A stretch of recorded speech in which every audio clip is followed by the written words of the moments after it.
মুন্সিগঞ্জের পাইকারি সবজির বাজার সকাল থেকে জমজমাট বেচাকেনা। এ বিষয়ে আরো খবর জানাতে সরাসরি যোগ দিচ্ছেন শুভ ঘোষ। শুভ। ঈপ্সিতা, মাঘের এই কনকনে শীতে কিন্তু কিছুটা উষ্ণতা ছড়াচ্ছে সবজির বাজার।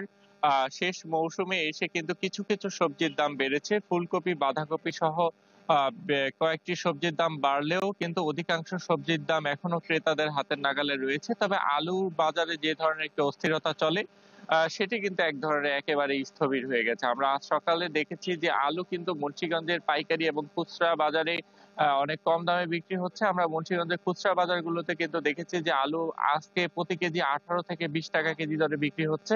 এছাড়া অন্যান্য যে সবজির দাম, ফুলকপি, বাঁধাকপির দাম কিন্তু গেল কয়েক সপ্তাহের তুলনায় সরবরাহ কমে আসার কারণে কিছুটা বেড়েছে। এখন ফুলকপি কিন্তু 25 থেকে 30 টাকা এবং বাঁধাকপি সেটি 30 থেকে 40 টাকা আসলে বিক্রি হচ্ছে। এছাড়া অন্যান্য যেসব সবজি রয়েছে, লাউ, সিমড়া সহ যেসব শাকসবজি রয়েছে, সেসব শাকসবজির দাম কিন্তু কেজি প্রতি 5 থেকে 10 টাকা বেড়েছে এবং হাতে গোনা কয়েকটি সবজির দাম কিন্তু কিছুটা কমেছে।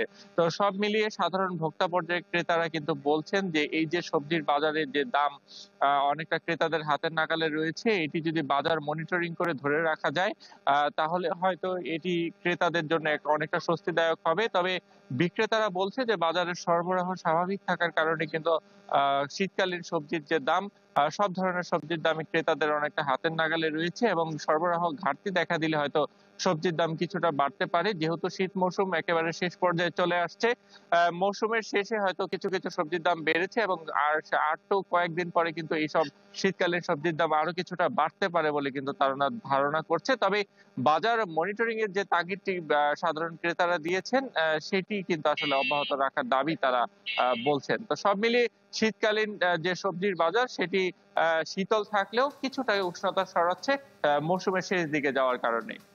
ধন্যবাদ আপনাকে। দর্শক, সবজি বাজারের খবর জানছিলাম মুন্সিগঞ্জ থেকে।